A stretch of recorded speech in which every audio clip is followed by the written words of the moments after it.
እግዚአብሔርን በሚፈሩት ሰዎች ዙሪያ፣ እግዚአብሔርን በሚያከብሩት ሰዎች ዙሪያ፣ እግዚአብሔርን በሚያመልኩት ሰዎች ዙሪያ፣ እንደ ሕጉ እንደ ትእዛዙ በሚሄዱት ሰዎች ዙሪያ፣ በማይቀሙት፣ በማይሰርቁት፣ በማይዋሹት ሰዎች ዙሪያ ይሰፍራል ይላል። እንዲህ ከሆነ በኋላ ያድናቸውማል ይላል። ክብርና ምስጋና ለመድኃኔዓለም ይሁን። እግዚአብሔር ከፈቀደ ቅዱሳን መላእክት ሁሉ የማዳን ተልእኮ አላቸው። ማዳን የእግዚአብሔር ቢሆንም መፈወስ የእግዚአብሔር ቃል ቢሆንም ለቅዱሳን መላእክትም የማዳን ምስጢር ሰጥቷቸዋል። የመጠበቅ፣ የማጽናናት፣ የማማለድ፣ የማዳን ሁሉ እግዚአብሔር ከፈቀደ አንተ ታድናለህ ብሎ ከላከ ማንም ሰው በእግዚአብሔር ከታዘዘ ድህነት ያደርጋል ማለት ነው። አንድ ሰው በሚገባ በንስሐ ከተመለሰ ራሱን አዳነ ማለት ነው። ያ ሰው ራሱ በንስሐ ከተመለሰ ራሱን አዳነ እንዲህ ማለት ነው በተዘዋዋሪ ቃል።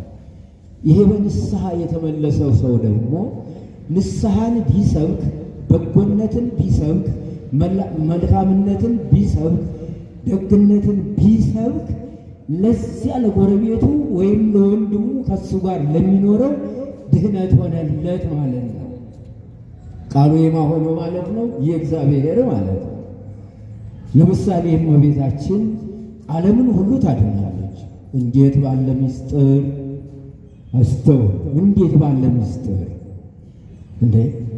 ዓለም በኃጢአት ተበክሎ፣ ዓለም በድንቁርና ተበክሎ፣ ዓለም እግዚአብሔርን ረስቶ፣ ዓለም በኃጢአት ዙሪያ ተከቦ ሳለ እግዚአብሔር አምላክ የሚያድንበትን ምስጢር መርምሮ ፈልጎ ገና ዓለም ሳይፈጥረው አዳምና ሔዋን ቤተሰቦቻችን እንደሚበድሉ በእነሱም ምክንያት ዓለም ሁሉ እግዚአብሔርን እንደሚረሳ፣ እግዚአብሔርን እንደሚተው፣ ኃጢአት እንደሚሰራ፣ ኃጢአትን እንደሚያዘወትር፣ ጣዖትን እንደሚያመልክ፣ በራሱ ስልጣን የሚኖር የሚመስለው ዓለም እንዳለ አስቀድሞ ያውቅ ነበረ። አስቀድሞ ከመላእክት አለቃ የነበረው ሳጥናኤልም እንደዚሁ እነዚህን ቤተሰቦች የሚያጠፋቸው የሚያበላሻቸው በክፉ መርዛማ ትምህርቱ ከገነት እንደሚያወጣቸው ሁሉ ያውቅ ነበር። ሁሉን ያውቃል። ቅዱሳንን በደግነት ሲመርጣቸው ከቅዱሳን ከደጋጎቹ ደግሞ ሳጥናኤል ትዕቢተኛ እንደሚሆንም ያውቅ ነበር። ምክንያቱም ከምስጋና የራቀ ሁሉ፣ ከትህትና የራቀ ሁሉ፣ ከንጽህና የራቀ ሁሉ፣ ከትእዛዙ የራቀ ሁሉ ወደ በደል እንደሚገባ ይታወቃል። አምላክ ይህን መልአክ ያውቀው ነበር። የመላእክትም አለቃ አድርጎት ነበር። በመላእክት ዙሪያ ከመላእክት ጋር እግዚአብሔርን የሚያመሰግን አብሮ ለክብሩ ለዙፋኑ የሚሰግድ አድርጎት ነበር። እርሱ ተጣለና በገዛ ስልጣኑ ሌሎችን ሊጥል ተነሳ። ከመላእክት ማህበር ተለየ። የማዳን ስልጣን ያለው፣ የመጠበቅ ስልጣን ያለው፣ የማማለድ ስልጣን ያለው ለምስጋና የተፈጠረ ታላቅ ክቡር መልአክ ነበር ማለት ነው። እንግዲህ እግዚአብሔርን በሚፈሩት ሰዎች ዙሪያ የእግዚአብሔር መልአክ ይሰፍራል ያድናቸውማል እንደተባለ ከመላእክቱ ጋር ያመሰግን ነበር። የሚያመሰግን ከሆነ የሚያመልክ ከሆነ ለሰው ልጆች ደግሞ ድህነትን የሚያውጅ የሚያበስር መልአክ ይሆን ነበር ማለት ነው። እንደ ቅዱስ ገብርኤል አስተውሉ። ከዚህ ማዕረጉ ወርዷል። ከፋፈላቸው፣ ቅዱሳን መላእክትን ከፋፈላቸው። ያለ ስራው እሰራለሁ አለ። ያልታዘዘውን ሰራ አደረገ። ቅዱሳን መላእክትን ሁሉ እንዳሸንፈሰው ባያቸው ጊዜ በተመለከታቸው ጊዜ እሱ የመላእክት ሁሉ አለቃ ነበረና ዝቅ ሲል ከፍ ሲል ባለቅነት እንደተሾመ ይታወቃል። ዝቅ ሲል ደግሞ ቅዱሳን መላእክት ሁሉ ለሱ የሚገዙ ከሱ ጋር እግዚአብሔርን የሚያመሰግኑ መሆናቸውን አየና ከኔ በላይ ምንም የለም ማለትና የመፍጠርን ነገር ተመኘ ይላል። እባካችሁ ያለ ስራችን አንገባ። ያልታዘዝነውን መስራት አያስፈልግም። የታዘዝነውን ትተን ያልታዘዝነውን ሊያሰራን የቻለ ይህ ስሁት ከመላእክት የተለየ የወደቀ ሳጥናኤል ከእንዲህ ያለ ምስጋና ርቆ ወጣ፣ ጠፋ። በዚህን ጊዜ ቅዱሳን መላእክት አዩት፣ ተመለከቱት። ሊያደርግ ይችላልን ብለው በጠየቁት ጊዜ ሊያደርግ አልቻለም። እንግዲያውስ አንተ ከመፍጠርህ እኛ ፈጥረንሃል እንጂ አንተ አትፈጠርከንም አሉ። ደግሞ እነሱ ጉድ እኮ ነው። እኔ ፈጠርኳችሁ ሲል ግማሾቹ አዎን ሲሉ፣ ሌሎቹ ደግሞ እኛ ፈጠርንህ እንጂ አንተ አይደለህም አሉ። ሌሎቹ ደግሞ በጥርጥር መንፈስ ተነደፉ። ዓለም በእግዚአብሔር አድኅኖት ከተጠራጠረ ሞት ነው። ዓለም በእመቤታችን አማላጅነቷን ከተጠራጠረ ሞት ነው። ምክንያቱም የጌታዬ እናት ተብላ ተመስግናለችና ክብርና ምስጋና ለእርሱ ይሁን። የጌታዬ እናት ሆይ ተብላ በኤልሳቤጥም በነቢያትም በካህናትም በሊቃውንትም በነ ቅዱስ ኤፍሬም በእነ አባ ሕርያቆስ ተመስግናለች። ይሄ የማዳን ምልክት ነው። ይህን ስራውን ከረሳ በኋላ ቅዱሳን መላእክትና በተለይም ቅዱስ ገብርኤል ከሱ በታች ሆኖ ክብራቸው አንድ ሲሆን አፈጣጠራችን አንድ ሲሆን ከመላእክት ጋር ፍጥረታት አንድ ሲሆኑ ሳለ እሱ ዝቅ ያለ ማዕረግ ነበረው ይላል። የጌታ አሰራር ነው ይሄ። ከዚህ ምን አለ? ይህ ስሁት በወደቀ ጊዜ፣ ሌሎችን በጥርጥር መንፈስ በነደፈ ጊዜ ቅዱስ ገብርኤል ምን አለ? ንቁም በበህላዌነ እስከ ነረከቦ ለአምላክነ። አምላካችን እስከሚገልጽልን ድረስ ይግለጽልን። አሁንም ከላይ እስከታች አይደለም እንዴ? ክብርና ምስጋና ለእርሱ ይሁን። ፈጣሪያችን እስከሚገልጽልን ድረስ እስከሚነግረን ድረስ በያለንበት እንቁም አለ። ወገኖቼ በ40 ቀን በ80 ቀን የተሰጠንን የሥላሴን ልጅነት ይዘን በያለንበት እንቁም። ክብርና ምስጋና ለእርሱ ይሁን። ይሄ ነው የሚያዋጣ። በያለንበት እንቁም አለ።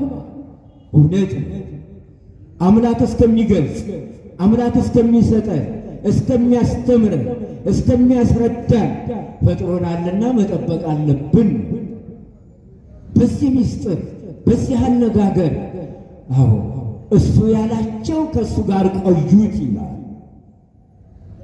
ከዚህ በኋላ አምላካችን ፈጣሪያችን የሚሉትንና የሚያደርጉትን ሁሉ ምኞታቸውን የሚሰማ አምላክ ነውና በመካከላቸው ተገኝቶ ብርሃንን ፈነጠቀላቸው። ክብርና ምስጋና ለእርሱ ይሁን። ብርሃንን ሰጣቸው። ብርሃን ዘእምብርሃን፣ ከብርሃን ወደ ብርሃን ይሄዱ ዘንድ ብርሃን ሰጣቸው። ከዚህ በኋላ በያሉበት ቆሙ። ይሄ ከስሁታኑ ጋር ወደቀ ይላል። ወደ ምድር ወደቀ። የተጠራጠሩት ደግሞ በአየር ላይ ቀሩ ነው የሚል የታሪክ መጽሐፍ አክሲማሮስ የሚባል መጽሐፍ አለ። በደንብ ተነትነዋል። የተጠራጠሩት ደግሞ በአየር ላይ ቀሩ። ዛሬ አየር አጋንንት ይባላሉ። እነሱ የክፉ መንፈስ ናቸው። ክፉ መንፈስ ናቸው። ሰውን ከእግዚአብሔር ይለያሉ፣ ይነድፋሉ።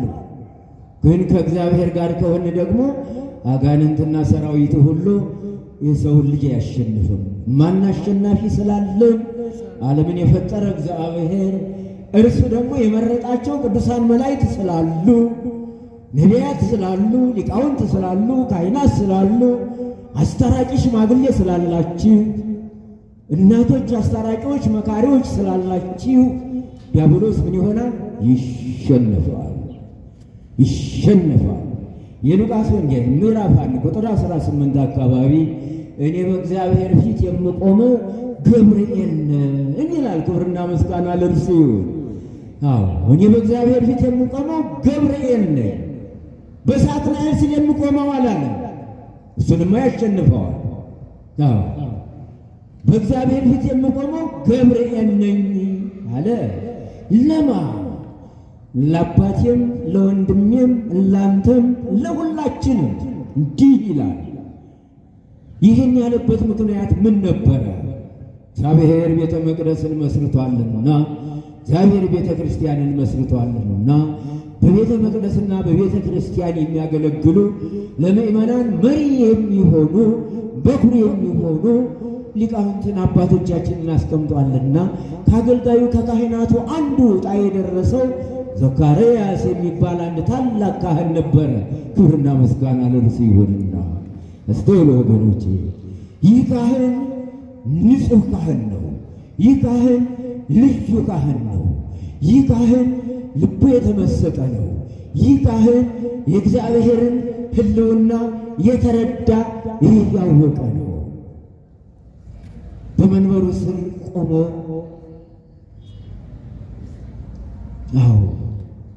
እግዚአብሔርን እያመሰገነ እያመለከ በዕጣኑ ላይ ጸሎት ይጸልይ ነበረ። በደንብ አስተውሉ። መነሻችን ቤተ መቅደስ ነው። የቤተ መቅደስ መስራቿ ክርስቶስ ነው። ቤተ መቅደስን ሲመሰርት ደግሞ በውስጡ አገልጋዮችን መስርቷል። ካህናት ልጅነትን የሚያሰጥባቸው ልጅነትን የምናገኝባቸው ምልክቶች ስመ እግዚአብሔር ጠርተው ስመ ሥላሴን ጠርተው ልጅነትን አሰጥተው እያጎለመሱ እያለመለሙ ለፍሬ የሚያበቁ ከእንክርዳድ የሚለዩ አባቶቻችንም ሰጥቶናል። ከይሁዳና ከተከታዮቹ በስተቀር ማለት ነው። እየተግባባን ነው። ከነዚህ በስተቀር ማለት ነው። ይህ ሰው ንጹሕ ካህን ነበረና ያገለግላል፣ ያመሰግናል። ጌታ ሆይ በዕድሜ ያረጀች ባለቤቴ ኤልሳቤጥ አለች። በሯን ዘግታ አጥሯን አጥራ ቁጭ ብላ አንተን የምታመሰግኝ፣ እኔ ደግሞ ወደ ቤትህ መጥቼ ለእኔም ለባለቤቴም ለመላው ዓለምም ስምህን እየጠራሁ ምሕረትና ቸርነት የምትሰጥ አምላክ መሆንን ረዳለሁ።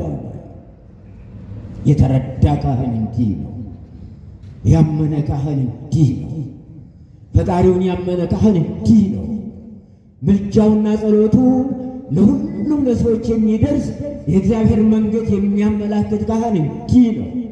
በተሰጠው ቁልፍ በተሰጠው ስልጣን አጋንንትን ከምእመናን ለይቶ ወደ እግዚአብሔር መንግሥት የሚያቀርበ ካህን እንዲህ ነው። ስመ እግዚአብሔር ጠራ። በመሰዋቱ ላይ ሆኖ ጸሎተ ዕጣኑን አቅርቦ እንደ ካህኑ እንደምታዩት አሁን ፊት ለፊት በምታዩት ጊዜ ካህኑ በመንበር ላይ ቆመው ዕጣኑን አስቀምጠው በዚያ ላይ ይጸልዩበታል።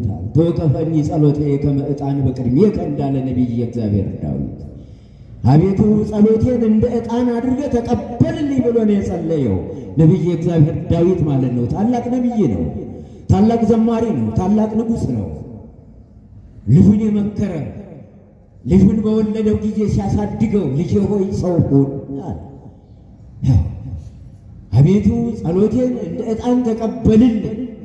ዕጣን የምእመናን የሁላችንም ጸሎት በካህናቱ አማካይነት በ24ቱ ካህናት አማካይነት ምስጢር ከሰማይ ተነግሯል። 24ቱ ካህናት ማዕጠንቱን ይዘው ዕጣንን ይዘው መንበሩን ያጥራሉ፣ የእግዚአብሔር መንግሥት ያጥራሉ። ማመስገናቸው ነው፣ ማምለካቸው ነው። ሱራፌል ኪሩቤል ተመልከቱ፣ እንደ ዕጣን ተቀበልልኝ። 24ቱ ካህናተ ሰማይ ከዓለም በፊት የነበር ካሁንም ያለ እነሱም እስከ ህልፈተ ዓለም ድረስ የሚያመሰግኑን በዕጣን ነውና በመረጥካቸው መላእክት ዕጣኑን ተቀብለህ ምሕረትና ቸርነት ለሰማይና ለምድር ለፍጥረታቱ ሁሉ የምትሰጥ ብለው ያመሰግናሉ። እነሱ እንደተቀበልካቸው ጸሎቴን እንደ ዕጣን ተቀበልልኝ የሚለው የነቢዩን መዝሙር፣ የነቢዩን ስብከት፣ የነቢዩን ትምህርት ያደመጠ ታላቅ ካህን ነበረ። አባቱን የሚከተልን ልጅ ጥሩ ነው። አባቶችን የሚከተሉ ልጆች ጥሩ ናቸው። ጥሩዎች እናቶችን የሚከተሉ ልጆች መልካም ናቸው። ጥሩዎች እናቶች መልካም ነገር ያስተምራሉና፣ ጥሩዎች አባቶች መልካምን ነገር ይናገራሉና እነዚህን መከተል መልካም ነው። ዘካርያስም አባቶችን ተመለከተ። በብሉይ ኪዳን በነቢያት የሚነገረውን ሁሉ ያይ ነበር፣ ይመለከት ነበርና ከዚያ ደግሞ በቤቱ አንድ የጎደለው ነገር ነበረ። ሁሉ ያለው ካህን ነበረ። ይገርማል። በጎረቤት ያሉ ወላጆች፣ በጎረቤት ያሉ የሚወልዱ የሚያጠቡ የሚልኩ የሚላላኩ ልጆች እያሏቸው ሳለ ዘካርያስ ካህኑና ኤልሳቤጥ ልጅ አልነበራቸውም። ይገርማል። ልጅ ባለመኖሩ ግን ሐዘን አይገባም አይደለ? ልጅ የሌላቸው እጅግ የሚያለቅሱ ሰዎች አሉ። ሁሉ ለበጎ እንደሆነ አስተውል እናቴ። በዚህ ጊዜ ግን ደካማ የሆኑ ሰዎች በዘካርያስና በኤልሳቤጥ ትዳር ውስጥ እየገቡ ልጅ የማትወልድ በቅሎ የሚቀልባት ዝም ብሎ የሚያለብሳት በወርቅ ባማረ ልብስ የምትሽመነመን ግን ልጅ የሌላት በምን ተረግማ ይሆን? በምን ተበድላ ይሆን? ምን አጥፍታ ይሆን እያሉ ኃጢአተኞች ያጉረመርሙ ነበር። ለካ እግዚአብሔር ለበጎ ነውና ኤልሳቤጥንና ካህኑን ዘካርያስን ትዳራቸውን ባርኮ ቀድሶ ለካ ውስጣቸው የእግዚአብሔርን ቃል የሚሰሙ የሚያዳምጡ በቅዱሳን መላእክት ድምፅ የሚፈወሱ ፈጣሪ ሰማያት ወምድር እግዚአብሔርን የሚያመልኩ የጎደለውን ነገር መስጠት የሚችል ማስረዳት የሚችል መርዳት የሚችል መሆኑን ያመልኩት ነበረ፣ ይተማመኑ ነበረ። ክብርና ምስጋና ለመድኃኔዓለም ይሁን። እንዲህ ሆኖ መኖር ጥሩ ነውና ለአገልግሎት በሄደ ጊዜ ተሸኘው ነበረ፣ ታከብረው ነበረ፣ ሲመጣ ትቀበለው ነበረ። እንዲህ በሚያመሰግንበት ጊዜ ለዚህ ለደግ ካህን ለዚህ መልካም መስዋዕት ላቀረበ ካህን ማመጣ በቀኙ በኩል የእግዚአብሔር መልአክ ቅዱስ ገብርኤል በቀኙ በኩል መጥቶ አነጋገረው ይላል። ክብርና ምስጋና ለሁላችን ይሁን፣ ለአምላካችን ይሁን። አምልኮት ለእግዚአብሔር፣ ክብር ምስጋና ደግሞ ለቅዱሳን መላእክት፣ ለጻድቃን፣ ለሰማዕታት፣ ለእናንተም ተቀምጣችሁ ለምትማሩት ክብር ይገባል። የሰው ልጅ ክቡር ነውና ለማለት ነው። ያስተዋልን ነው ክቡር ነው። ስለዚህ ዘካርያስ በደግነት ይወጣል፣ በደግነት ይገባል፣ ያመሰግናል። ለዚህ ቅን ሰው በመንበሩ ስር ቅዱስ ገብርኤል አነጋገረው። እኛንስ ያነጋገረን እግዚአብሔርና እኛ እናውቀዋል። እሱ ይረዳል፣ እሱ ይመለከታል። በቅን መንፈስ መሆን መልካም። ዘካርያስ ካህኑን ብቻ አይደለም፣ አንተም በቅን መንፈስ ሚስትህን መምራት፣ ልጆችህን መምራት። እውነቱ ይሄ እናቶችም ልጆችን በቅን መንፈስ መምራት፣ ደግ መሆን፣ መልካም መሆን። የእግዚአብሔር መልአክ ለዘካርያስ እንደተገለጸ ለአንተም ለእኔም ለአንቺም ለሁላችንም ይገለጣል። አይደለም ባዲ ይገለጣል። የማይገለጥ ነገር በሹክሹክታ የምትሰሙትን በሰገነት ላይ ሆናችሁ ትመሰክሩታላችሁ ይላል። እንድንመሰክረው ያደርጋል ማለት ነው። ሰው አንተ ዘካርያስ ደግ ነህ፣ መልካም ካህን ነህ፣ የዋህ ነህ፣ ልብህ ግልጽ ነው፣ ኩላሊትህ ንጹሕ ነው። እግዚአብሔር የፈጠረው ሰውነትህ ሁሉ በአምላክህ በእግዚአብሔር ተቀድሰዋል። ንጹሕ መሥዋዕት ይዘሃል። አንተ መጀመሪያ ንጹሕ መሥዋዕት ሆነህ በመንበሩ ስር ቆመሃል። ያቀረብከው ንጹሕ ዕጣን ያንተንና የኤልሳቤጥን የሌሎቹን ሁሎች የሚጠብቁህን ምእመናንን ሁሉ ይባርካቸዋል። ስለዚህ ጸሎትህንና ዕጣንህን እግዚአብሔር ተቀብሎልሃል ያለው። ክብርና ምስጋና ለመድኃኔዓለም ይሁን። በውስጣቸው አመስግኑት። ተቀብሎልሃል አለው። ምን ያህል ደስተኛ ይሆን ዘካርያስ በዚህ ጊዜ የጌታ መልአክ ሲያነጋግረው። ገርማል። ከዚህ ቀጥሎ ነው ወደ ገሊላ ሄደው፣ ወደ ናዝሬት ሄደው። አስተውሉ። ይገርም እንዴ! አንተ ማነህ ብሎ በውስጥ ይጠይቀዋል። ስሙን አስተዋውቆታል። እግዚአብሔርን በሚፈሩት ሰዎች ዙሪያ የእግዚአብሔር መልአክ ይሰፍራል፣ ያድናቸውማል ብለን የተነሳ ነው አይደለ? አሁን አዳነው፣ አሁን ፈወሰው። ጸሎትህንና ዕጣንህን ተቀብያለሁ ከማለት በላይ ምን ምሕረት አለ? ምን ቸርነት አለ? ጨረሰለት እኮ። ደስ አለው። የተሰበረ ሰውነቱ ረካ። በዚያን ጊዜ ጻድቅ መሆኑን ቢያውቅም እየተንቀጠቀጠ እኔ ምስኪን ነኝ፣ እኔ ጎስቋላ ነኝ፣ በፊትህ ቆሜ አገለግል ዘንድ ብቁ ነኝን? አይደለሁም እያለ በትህትና ራሱን ይገልጽ ስለነበረ ማለት ነው። ተቀባይነት አገኘ፣ ደስ አለው። ስለዚህ ምን አለው? ቀጠለና ልጅ አልነበረህም፣ ወንድ ልጅ ትወልዳለህ አለው። አይገርምም? ወንድ ልጅ ትወልዳለህ፣ ስሙንም ዮሐንስ ትለዋለህ አለው። ይገርማል። ሁለተኛው ብስራት ይሄ ነው። ሁለተኛው ደስታ ይሄ ነው። ጸሎትህንና ዕጣንህን ተቀብያለሁ ካለ በኋላ ሌላ ስጦታ ሊሰጠው ነው። ወንድ ልጅ ትወልዳለህ አለው። የሚገርም ነው። የሚወለደው ልጅ ደግሞ ከነቢያት የሚበልጥ ታላቅ ነቢይ፣ የብሉይ ኪዳን መጨረሻ የሐዲስ ኪዳን መግቢያ፣ ታላቅ የሆነ ነቢይ፣ ታላቅ የሆነ እግዚአብሔርን መንገድ ጥረጉ ብሎ የሚያስተካክል የጎበጠው አቅኑ ብሎ የሚናገር አዋጅ ነጋሪ ቃለ ዓዋዲ ዘይሰብክ በገዳም ተብሎ በነቢዩ በኢሳይያስ የተነገረለት ታላቅ ነቢይ ይህን ትወልዳለህ አለው። ምን አለ ዘካርያስ? እዚህ ጋር አንድ ጉድለት ሳይመጣበት አይቀርም። አሁንም በየዋህነቱ ኧረ ጌታ ሆይ አለ። የጌታ መልአክ ነውና ኧረ ጌታዬ ሆይ አለ። ይሰወረዋል፣ ይታየዋል። አለባበሱ ግርማው እጅግ ያማረ የደመቀ ከሰው ልጆች የተለየ ነው። ኧረ ጌታዬ አለው። የጌታ መልአክ ነውና ጌታ ነውና የላከው። ኧረ ጌታዬ መልእክተኛ እኔ በዕድሜም አርጅቻለሁ፣ ዘመኔም ሄዷል። የሰው ዕድሜው ውሱን ነው። የሰው ዕድሜው 70 ወይም 80 ነው። እኔ ከዚህ በላይ ሆኖኛልና ባለቤቴም ኤልሳቤጥ ምንም በጎረቤቷ ነውረኞች ሴቶች እያጎሳቆላት ቢሆንም ዕድሜዋ ለመውለድ ብቁ አይደለችም። አርጅተናል፣ አርጅታለች አለና መልስ ሰጠ። የትህትና አነጋገር ነው። አልችልም ማለት ነው። እግዚአብሔር ከፈቀደስ አይቻልም እንዴ? ይቻላል። ክብርና ምስጋና ለመድኃኒዓለም ይሁን። ይቻላል። እናንተ ይቻላል። ተከራከረ። አይሆንም፣ ወንድ ልጅ ትወልዳለህ፣ ሚስትህም ኤልሳቤጥ ትለመልማለች፣ በቤት ሆና ትጸለያለች። ያንተም ጸሎት ቅድመ እግዚአብሔር ደርሷል፣ ለእግዚአብሔር የሚሳነው ነገር የለምና ይሆንልሃል ሲለው ኧረ አይሆንም አለ። የጌታን መልአክ አትገዳደሩ።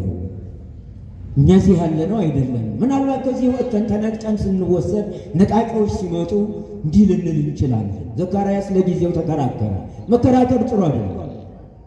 በመልአኩ ተከራክሮ ዲያብሎስን መጣን፣ በመልአኩ ተከራክሮ ኃጢአትን መጣን፣ በእመቤታችን ስም ተጠራጥሮ የኃጢአትን እሾክ መጣል በንስሐ መጎልመስ ያስፈልጋል።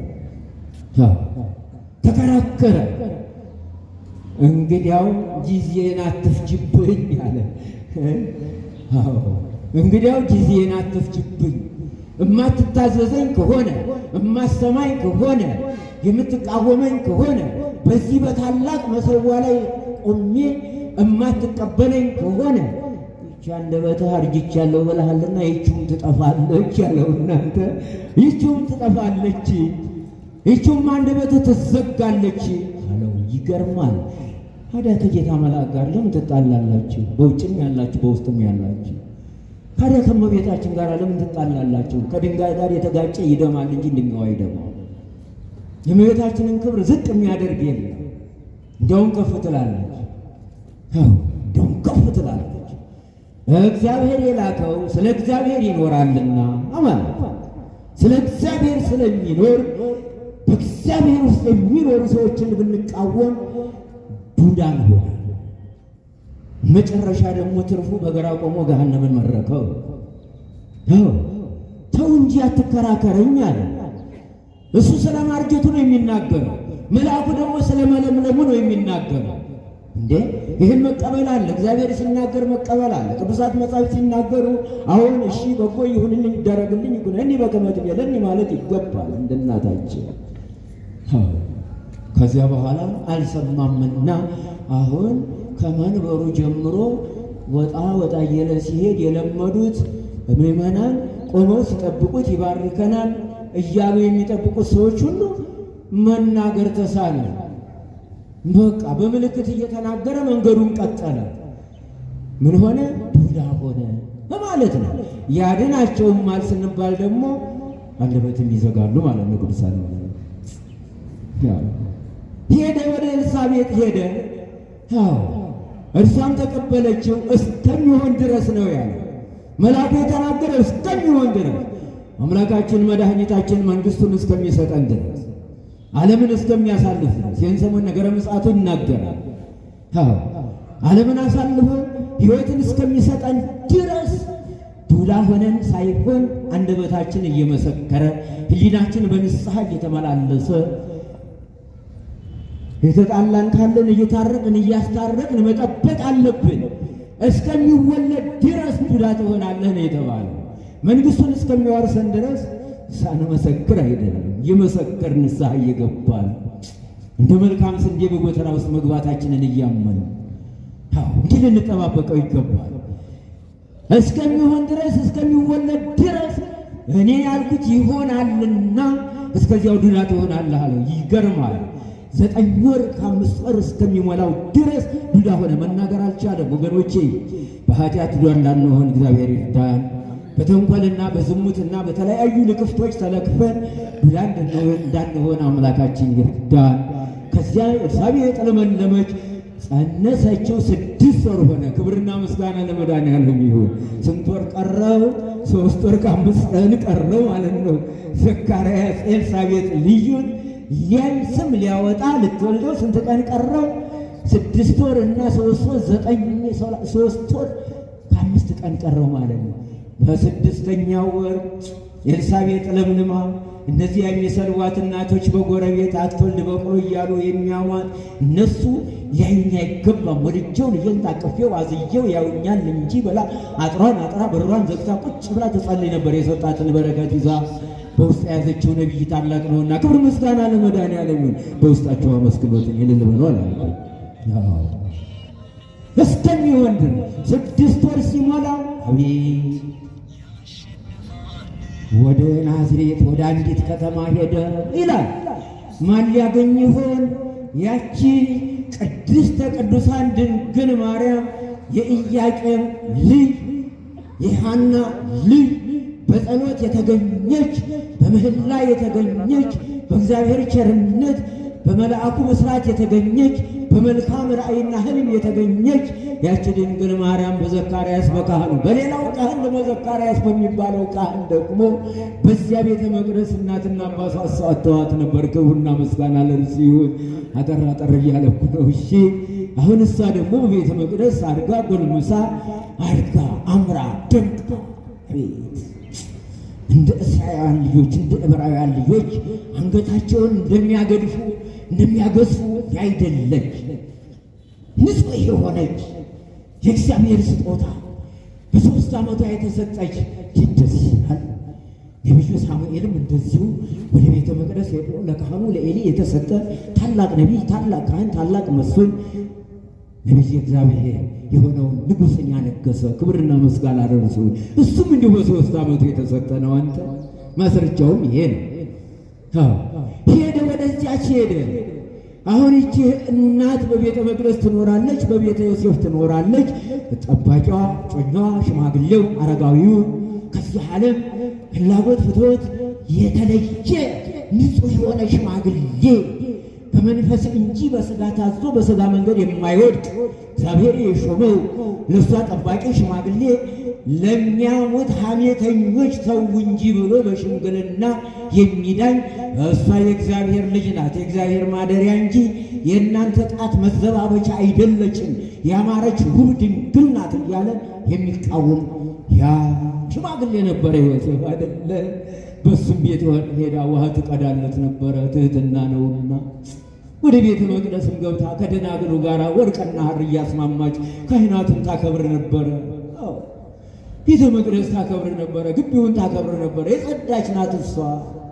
በዚህን ጊዜ 15 ዓመት ሲሞላው እኔ በእግዚአብሔር ፊት የሚቆመው ገብርኤል ነኝ ብሎ ለዘካርያስ ያበሰረ 6 ወር ሲሞላት ኤልሳቤጥ ወደ ድንግል ማርያም ሄደ። ተፈሲ ተፈሲ ኦ ምልዕተ ጸጋ ደስ ይበልሽ መንፈስ ቅዱስ የጸለለሽ የከበበሽ አብ ያነጻሽ አብ የቀደሰሽ ወልድ ባንቺ ሥጋሽን ሊዋሃድ የመጣ መንፈስ ቅዱስ ያጠረሽ የጸለለሽ የከበበሽ ሆይ ደስ ይበልሽ አላት። አንቺ ከሴቶች ሁሉ የተባረክሽ ንጽሕት ቅድስት ልጅ ሆነሽ አላት። ስትል ወንድ ልጅ ትወልጃለሽ አላት። የ15 ዓመት ቆየ ወንድ ልጅ ትጸንሻለሽ፣ ወንድ ልጅ ትወልጃለሽ፣ ስሙንም ኢየሱስ ትይዋለሽ ስላት እኔ ወንድ ስለማላውቅ አነጋገር እንደምን ያለ ነው ተባለ። ከባድ ነው አይደል? እንደምን ያለ ነው፣ እንዴት ይሆንልኛል ወንድ ስለማላውቅ አለች። እውነት ነው። እግዚአብሔር የቀደሰውን ማንም ሊቀርበው አይችልም። ይሙኝ ያ ብዙ ይናገራሉ። ይቅር ይበላቸው መድኃኔዓለም ክርስቶስ እየደጋገመ ሲነግራት የጌታ ቃል አይመለስም፣ ነጥብ አይመለስም። የሚቀበል አንደበትና ቅድስና ስላላት ለእግዚአብሔር የሚሳነው ነገር የለም ከተባለ በኋላ ማንም ሰው ይሁንልኝ ነው ማለት ነው አይደል? ለእግዚአብሔር የሚሳነው ነገር የለም የሚለው ስም ለእሱ የሚሰጥ ብቻ ነው፣ ለሰዎች አይሰጥም። ለእግዚአብሔር የሚሳነው ነገር የለም ሲላት ይኩነኒ በከመ ትቤለኒ እንደ ቃል ይሁንልኝ የጌታ መልአክ ሆይ አለችና የክብር ስግደት ሰጠችው አይደለ? የሚሰገድላት እሷም ክብር ሰጠችው ለመልአኩ። ክብርና ምስጋና ለመድኃኔዓለም ይሁን። ወዲያው አካላዊ ቃል ከሦስቱ አካላት አንዱ አካል ወልድ በአጭር ቁመት በጠባብ ደረት ተጸነሰ። እነሆ አላት ማስረጃው፣ እህትሽ ኤልሳቤጥ አክስትሽ ዘመድሽ እነሆ ተጸነሰች፣ 6 ወር ሆኗታል አለው። በሳድስ ወር ተፈነወ ገብርኤል መልአክ እምኀበ እግዚአብሔር ሀበ አሐቲ ሀገር ዘገሊላ ተስማ ናዝሬት ኀበ ድንግል። ይህን ጠቀሰላት። እህትሽ ኤልሳቤጥ እንኳ ካረጀ ካፈጀች በኋላ እነሆ ከጸነሰች 6 ወር ሆኗታል። ይገርማል ነው እንዴ አለች። እየገሰገሰች ሄደች። አንተ ገርማል። እየገሰገሰች ሄደች ያችን ኤልሳቤጥን ለማየት። እውነት ነው እንዴ? አዎ እውነት ነው አለች። እውነትን የሚናገር እውነተኛ አምላክ በሷ ተጸንሷልና ከመጽነሷ በፊት ድንግል፣ ከጸነሰችም በኋላ ድንግል፣ ከመውለዷም በፊት ድንግል፣ ከወለደችም በኋላ ድንግል የሆነች ይህን ሕፃን ይዛ ወደ 6 ወር ወዳለው ወደ ዮሐንስ ሄደች። ኤልሳቤጥ በሯን ዘግታለች። ይገርማል። ወደ ደጋማው አገር ምንጭ ወደሚበዛበት ወደ ይሁዳ አገር ወደ ኤልሳቤጥ በሩ ላይ ደረሰች። ይገርማል። እናንተ እኮ ሚስቶቻችሁን መጽነሷን እኮ ብታውቁም እኮ ሆዷን ላታዩ ትችላላችሁ። ብዙዎች እኮ 6 ወር ሆኗቸው ያረገዙ መሆናቸው የማይታወቅባቸው እናቶች አሉ። ይገርማል። እሷ ይገርማል። ይህች ድንግል ማርያም ወዲያው አካላዊ ቃል እንደተጸነሰ በቃሉ ይገርማል። ወደ ቤቷ ስትደርስ ምን አለች? አጥሯ ስትደርስ ምን አለች? ያቺ በሯን ዘግታ ቁጭ ብላለች ኤልሳቤጥ። የጌታዬ እናት እስቲ አመስግኗት። የጌታዬ እናት ወይ በሏት እስቲ ሁላችሁ። የጌታዬ እናት ወይ ብላ ኤልሳቤጥ አመሰገነቻት። ወደ እኔ ትመጪ ዘንድ እኔ ምንድን ነኝ? የሰላምታሽን ድምፅ በሰማሁ ጊዜ ጽንሱ በማኅፀኔ ዘሏልና ያ የ6 ወር ሕፃን በማርያም ውስጥ የተጸነሰው ልጅ ክርስቶስ ይበልጠዋልና ለሕፃኑ ሰገደ። የአምልኮት ስግደት ክብር ይግባትና ለድንግል ደግሞ የጸጋ ስግደት ሰገደላት። ክብርና ምስጋና ለእርሱ ይሁን። እንዴት አወቀች እናንተ? የጌታ እናት ሆይ እኮ ነው ያለቻት። እሷ እኮ 6 ወር ሞልቷል። ይቺ ደግሞ በሰከንድ ነው የጸነሰችው አይደል? የጌታ እናት ወደ እኔ ትመጪ ዘንድ እኔ ምንድን ነኝ? እንዲህ ብላ አመሰገነቻት። የኤልሳቤጥ አንደበት የተመሰገነ ነው። የጌታ እናት ሆይ ብላ ጽንሱ በማኅፀኗ እስከሚዘል ድረስ እሷም እስከምትበረበት ድረስ እኔ ወደ አንቺ እመጣለሁ እንጂ እንዴት ወደ እኔ ትመጫለሽ አንቺ አለች። አከበረቻት። ጌታዋ ነዋ የመጣው። በውስጧ የፈጠረውን ሕፃን ዮሐንስን የፈጠረ በሷ ሰውነት ውስጥ ጌታ ኢየሱስ ክርስቶስ ነዋ የመጣው። እሱ በጽንስ 6 ወር ቢወጣው እሱ ደግሞ ቅድመ ዓለም ከአብ ያለ እናት ከአብ የተወለደ ማለት ያለ አባት ከዚህ ምድር ላይ ከእናት የተወለደ ለወልድ ለኢየሱስ ክርስቶስ በሰማይ እናት የለውም፣ በምድር አባት የለውም። ይህን ጌታ ነው ይዛ ሄደች፣ ይህን አምላክ ነው ይዛ ሄደችው ድንግል ማርያም። ክብርና ምስጋና እንደው አመስግኗት እስቲ ልልበሉና እንደው ጥሩ ነው አንደበታችን ይፈታ። ወስብሐት ለእግዚአብሔር።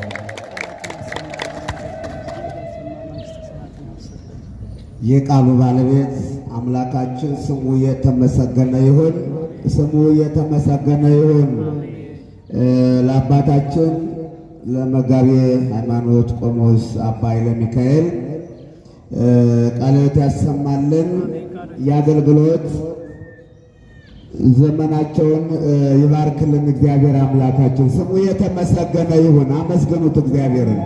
ስሙ የተመሰገነ ይሁን።